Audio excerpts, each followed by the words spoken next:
press the bell icon on the YouTube app and never miss another update. Hello everyone, this is Raj. Welcome to my channel.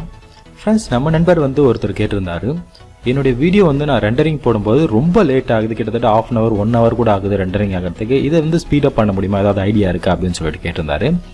நார்மலாக speed up பண்ணுறதுக்கு ஒரு சின்ன trick இருக்குது. அது என்ன அப்படின்னு சொல்லிட்டு கேட்டிங்கன்னா, இப்போ வந்து ஒரு வீடியோ வந்து இப்போ ரெண்டரிங் போடுவோம். ஸோ நார்மலாக வந்து லோக்கல் ஃபைல் அப்படின்னு கொடுத்துட்டு, ஸோ எந்த குவாலிட்டி அப்படின்னு சொல்லிட்டு செலக்ட் பண்ணிவிட்டு நெக்ஸ்ட் கொடுப்போம். நெக்ஸ்ட் கொடுத்துட்டு ஃபினிஷ் கொடுத்திங்கன்னா அது ரெண்டரிங் ஆகும். ஓகேங்களா? ஸோ இதான் வந்து நார்மலாக நடக்கிறது. பட் நம்ம இப்போ என்ன பண்ண போகிறோம்னா, இந்த ரெண்டிங் ஸ்பீடை வந்து அதிகப்படுத்தணும்னா ஜஸ்ட் வந்து ரைட் கிளிக் பண்ணுங்கள். உங்கள் டெஸ்க்டாப்பை ரைட் கிளிக் பண்ணிவிட்டு ஸ்டார்ட் டாஸ்க் மேனேஜர்னு ஒரு ஆப்ஷன் இருக்கும். ஸோ அதை கிளிக் பண்ணிக்கோங்க.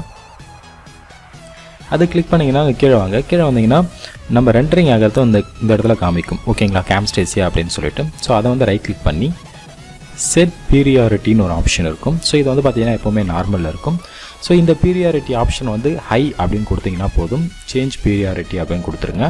கொடுத்துட்டிங்கன்னா உங்களுக்கு வந்து ரெண்டரிங் ஆகிற ஸ்பீட் வந்து ரொம்ப அதிகமாக இருக்கும். ஸோ நம்மளால் வந்து மற்ற எதுவுமே வந்து பர்ஃபெக்டாக ஒர்க் பண்ண முடியாது. அதாவது வேறு ஏதாவது ஒரு அப்ளிகேஷன் யூஸ் பண்ணாலும், வேறு ஏதாவது இன்டர்நெட்டில் ப்ரௌஸ் பண்ணாலும் நம்மளால் பண்ண முடியாது. ரெண்டரிங் ஸ்பீட் கொஞ்சம் அதிகமாக இருக்கும். அதனால் நம்ம ரெண்டரிங் பேஜ்லேயே நம்ம வந்து வெயிட் பண்ணால் போதும். ரொம்ப சீக்கிரமாகவே நமக்கு வந்து ரெண்டரிங் ஆகிடும். ஓகேங்களா? ஸோ நான் வந்து இந்த மெத்தட் பண்ணுறேன்.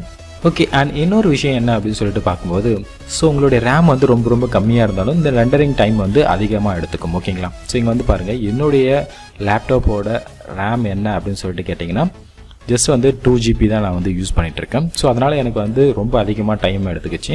பட் நான் வந்து அதை வந்து எக்ஸ்டெண்ட் பண்ணணும், ஸோ என்னுடைய ரேம் கொஞ்சம் எக்ஸ்டெண்ட் பண்ணணும் அப்படின்னு சொல்லிட்டு பார்த்துட்டு என்னுடைய பென்ட்ரைவரே வந்து நான் ரேமாக வந்து மாற்றிட்டேன். இங்கே வந்து பார்த்தீங்கன்னா தெரியும், என்னுடைய பென்ட்ரைவர் நான் வந்து இன்செர்ட் பண்ணதால் எனக்கு வந்து ரெண்டரிங் வந்து இன்னும் கொஞ்சம் அதிகமாக கிடைக்கும். ஸோ ரெடி டு பூஸ்ட் அப்படின்னு இருக்கா. ஸோ இதை வந்து எப்படி வந்து நம்மளுடைய பென்ட்ரைவர் வந்து ரேமாக சேஞ்ச் பண்ணுறது அப்படின்னு சொல்லிட்டு கேட்டேன்.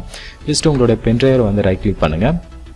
ப்ராப்பர்ட்டிஸ் அப்படின்னு ஒரு ஆப்ஷன் இருக்கும். அதை கிளிக் பண்ணிவிட்டு ரெடி டு பூஸ்ட் அப்படின்னு ஒரு ஆப்ஷன் இருக்கும். அதை கிளிக் பண்ணுங்கள். அண்ட் யூஸ் திஸ் டிவைஸ் அப்படின்னு ஒரு ஆப்ஷன் இருக்கும். அதை கிளிக் பண்ணிவிட்டு அப்ளை கொடுத்துருங்க. நம்மளால் வந்து 4 GB வரைக்கும் தான் இன்க்ரீஸ் பண்ண முடியும். ஸோ 4 GB வரைக்கும் இன்க்ரீஸ் பண்ணிவிட்டு அப்ளைன்ற ஆப்ஷனை வந்து கொடுத்துருங்க. கொடுத்துட்டிங்கன்னா உங்களுடைய ரேம் வந்து இன்க்ரீஸ் ஆகும். இது மூலமாக நம்ம வந்து ஏதாவது பெரிய ஃபைல்ஸ்லாம் வந்து இன்புட் பண்ணி யூஸ் பண்ணுறதுக்கு ரொம்பவே நல்லாயிருக்கும். நார்மலாக வந்து பார்த்திங்கன்னா ஒரு 2 GB ரேம் இருக்கக்கூடிய சிஸ்டத்தில் வந்து DSLR கேமராவில் எடுத்த வீடியோ வந்து எடிட் பண்ணுறது ரொம்ப கஷ்டம். ஸோ அந்தளவுக்கு ரொம்ப மெமரி எடுத்துக்கும். பட் இந்த மெத்தட் நம்ம வந்து பென்ட்ரைவரை வந்து ரேமாக மாற்றிட்டு யூஸ் பண்ணிங்கன்னா ஓரளவுக்கு பண்ணலாம். ட்ரை பண்ணி பாருங்கள். இந்த ட்ரிக் கண்டிப்பாக உங்களுக்கு ரொம்பவே உபயோகமாக இருந்திருக்கும்னு நினைக்கிறேன். உங்களுக்கு வேறு ஏதாவது டவுட் இருந்தால் கமெண்ட் பண்ணுங்கள். நம்ம நெக்ஸ்ட் வீடியோவில் பார்க்கலாம். தேங்க்யூ ஃபார் வாட்சிங் கைஸ். பாய்.